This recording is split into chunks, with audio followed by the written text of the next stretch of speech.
Anyway, I came in the house and I feel like there was a lot of beautiful girls in my set. I was intrigued.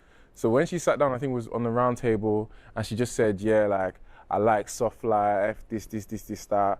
And what people don't realize is 10 minutes later, they obviously bring your stuff. I brought simple soap. She had simple soap. I brought out clean and clear. She had clean and clear. Do you understand? So it's like, okay, maybe I can relate to this person. I wasn't even thinking, let me get married. Do you get what I mean? That's not what I was thinking. I feel like it grew from there. You know, it's a very intense space. I feel like I got to know her quickly.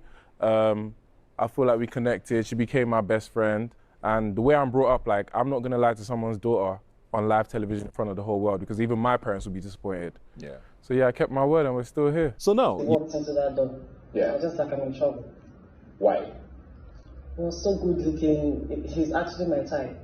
So the moment he walked into that door, and then when he spoke, I was like, I'm dead. But it took you a while. Because, I mean, like, I didn't want to do that on TV. I knew my mom would be watching it. I wasn't brought up that way. Yeah. Even watching it, it's not something I would want to happen again. Why? So from the family I'm coming from, that is not allowed. So What I wasn't exactly going is not allowed? kissing, all those things is what they want. I wasn't meant to do that. Yeah. That wasn't the plan. I'm actually like a proper good girl. I was meant to be that. Hi, welcome back to Reality TV channel, and we are in day 8 of the reunion. Let's get right into it. What happened last night? Last night was all about ships, the ships in the house, the relationships in the house, romantic relationships. And it started off with Eloswag and Chomzy. They showed a clip of Eloswag and Chomzy in the house, how things progressed in the house. And then after that, Ebuka came back to the both of them to ask them questions. And it started off with Eloswag. Ebuka was trying to find out what has happened so far with them. But Eloswag clearly was showing that things were not good between them. Although Chomzy was trying to downplay whatever it was, but Eloswag wasn't having it. So he went straight up to show that, that he doesn't think there's anything there. And he said it started off with when they started the interviews post-show after the house, and she was calling him a bestie. And he was like, oh, well, where is this bestie coming from and all.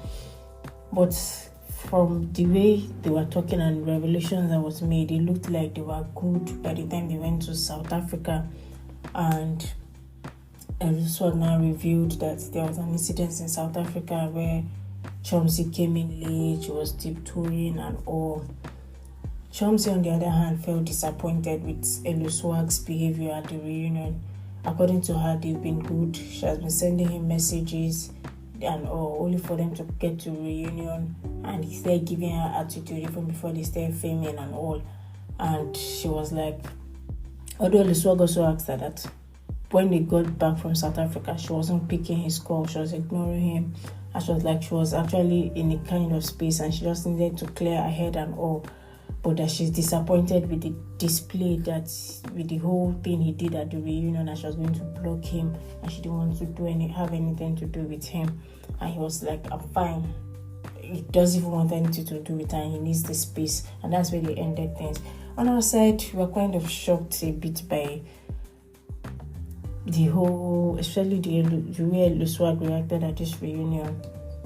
And there was really no need. If you had watched it, you would see that there was no need to talk about what happened in South Africa. When he was talking about her tiptoeing, and she said she sent live location. Just know that he was just trying to bring it out to, maybe shame her or something. But at this point, there was no need. That, and then also, he revealed that they unfollowed each other just to chase clout at the time. Really. Moving on, it was Sheggz and Bella, and they showed their clip, how it was for them in the house, and then post-show how are things with them. Okay, so with the Sheggz and Bella ship, Ebuka played their clip and all, and then they asked Sheggz that with the way he was with Bella week 1, it kind of looked suspicious because it was just few days into the house and it was basically like almost closing her off. Nobody should talk to her and all. And Sheggz explained that when he got into the house, he saw a lot of fine girls. he saw her, she was beautiful, and then they had similar things, soap, face cleaner and all, and he just felt that this is somebody he can connect with, and then that was what built what they had. On Bella's part, she said when Sheggz walked in, that she just knew it was finished for her, that he was her type facially, and when he spoke, it was her type, and that was what she was going for, and then she just knew that this could just be something for her, and then things built up from there. And Ebuka went on to ask them about post-show.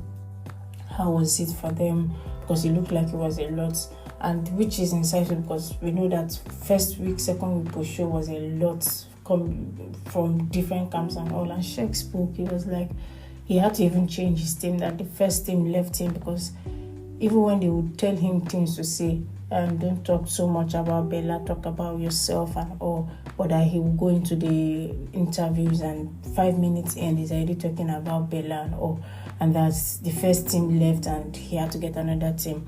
On Bella's side, she said she was coached and was told that she should just say she's focusing on her brand and all, but that didn't work for her so much by day 2, day 1, day 2, in her own words, that she had already decided that, oh no, she was going to dump all this and move on, but that during that period that they were good and that there was no doubt anywhere between the both of them.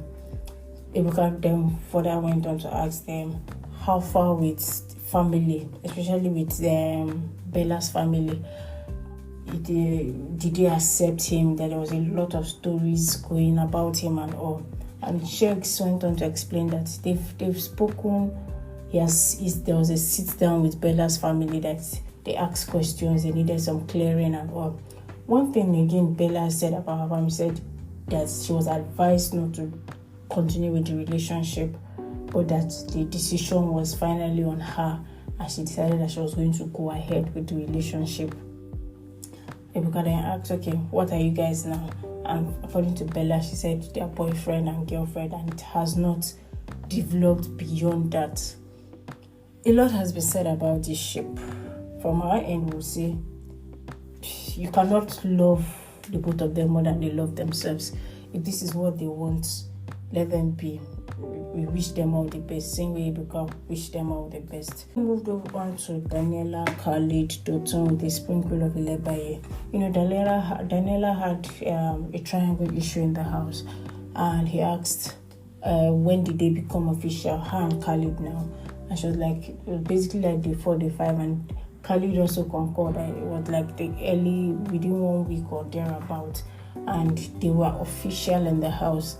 And Ebuka wanted to know from Khalid why he was so strong about her. If you remember, Khalid came out of the house and he was so strong that Daniella's head would not turn, trying to use Love Island language now. And he was like, yes, that he knows what he felt for her, and he also got the same vibe back from her.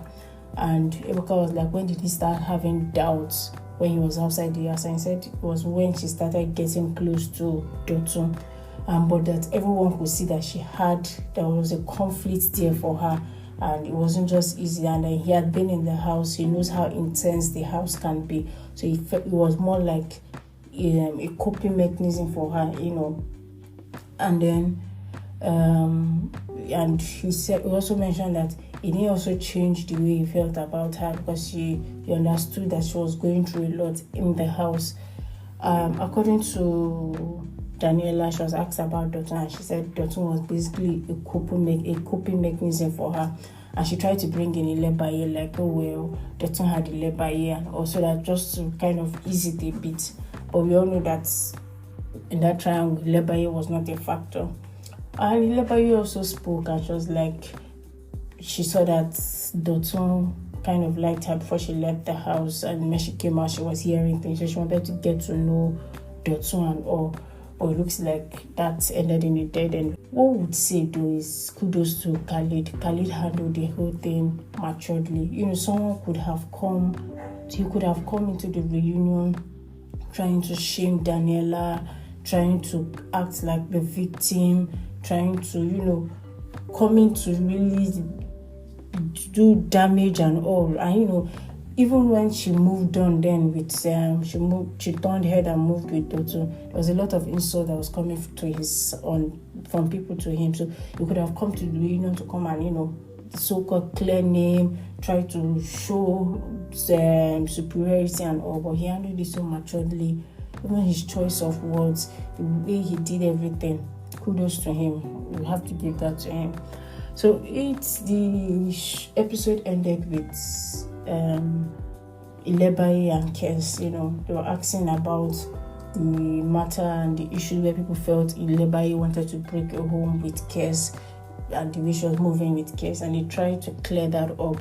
And it was basically more like it was a drunken Saturday where they were not using clear heads, but then nothing even really happened. Kes was like, he can't even remember what happened there, and it was just a pity that Ilebaye was on the receiving end. And all in all, nothing happened, and it was just them talking and giving hypothetical situations. And that was it. Thank you so much. It's remaining 2 days for the reunion to end, so you do not want to miss the remaining 2 days. Stick with us. Thank you so much. If you're listening to us on Spotify and the rest, and Apple Music podcast, please follow us, like, and subscribe on YouTube. Thank you.